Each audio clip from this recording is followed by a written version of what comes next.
Hello guys, padulong mi karon sa matan-aw dito sa mga bukid kay magpa-refresh mi sa mo ang mind. Kauban ako mga ig-agaw ug unta ubanan ko ninyo. And sa kana nga dalan guys, labang mi diha. Ug mao na mo mga itsura kay perti pagkainita. And sa kanina part kay maagilan sa dimi sa mo ang balay, agilan ni house, then kutob sa inyo ha makit andira ka dili na mo sa mora na mga silingan. And wala na nako gipakita sa inyo kung asa mi nangagi kay perting pagkataasa sa video. And this time nakita ana mo mong auntie nagpabakiro siya sa mga alagang kanding sa mo siyang gihunungan. So dire ra mi kutob kung asa mi gihatod ni kuya. Mahilig din siya mag-atiman og mga hayop. Lami kay mga hayop guys. Very healthy kaayo. Happy kay siya kay naabot mi, wala sad siya nag-expect nga naaday mi karon maabot. So here we are, tamang selfie, tamang yaka, walay pili. At this moment na flashback sa mo ang tanglad story. And karon lang gid min nakahigayon si Moha og bisita nay.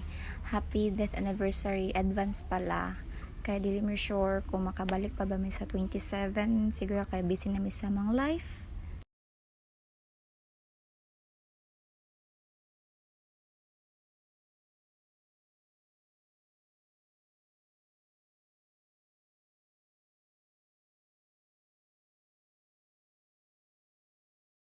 Ug tungod sa ulan na malhin mi diri sa payag, bahala na. Basta kay selfie ra gihapon. Kita man ang baboy guys. Na igsoon na sa akong igagaw. Sabi niya, "Hi sis." Tanawan niyo kung sa kabutan ang kanding. Amen pa siya siyang lula. Og diri na nagsugod amo ang kalbaryo. Nangagi mi og diki nga giulan. Bad timing jud kayo siya, pero ay hunahuna lang guys nga namag Switzerland. Una ako nagsandal-sandal pa ko, so wala ko nag-expect nga makaagi mi diri karon. Amo ang isa ka kauban anak kay di siya kabalang magig diki. Pero ka wala mi choice, hala sige agi. Pero okay lang, at least enjoy me sa mga kaagi karong adlaw. Actually, man na mong agianan sa una, manglalog mig baboy sa mga agaw sa gami sa mga nanay. Childhood days. Hilas ka sa part nagsandal ka tapos ni agi kag diki. Actually guys, wala man expect nga dira mi mo agi karon. And after a while, nipahaway may sa balay sa akong auntie dito sa barangay side. From barangay side to balay, amo na pong gibaktas kay wala na po yung motor.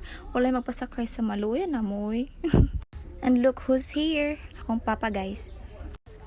Kalami sa mangga, sa mga nag-crave dirag mangga, mga unta ninyo. Amang mangga kay murag santol na murag mangga. And yes, pang vitamin sa inyong mata, pang vitamin sa inyong mind, fresh air kay diri pag anhin na mo, pero gidaot mi sa panahon kay nag-ulan. Wala mi nagdugay diri sa balay pag stay, nanguli na mi kay dako kayo ang ulan, dako kayo ang dagom. So salamat sa pag-uban ako guys. Bye. See you. Amping mo.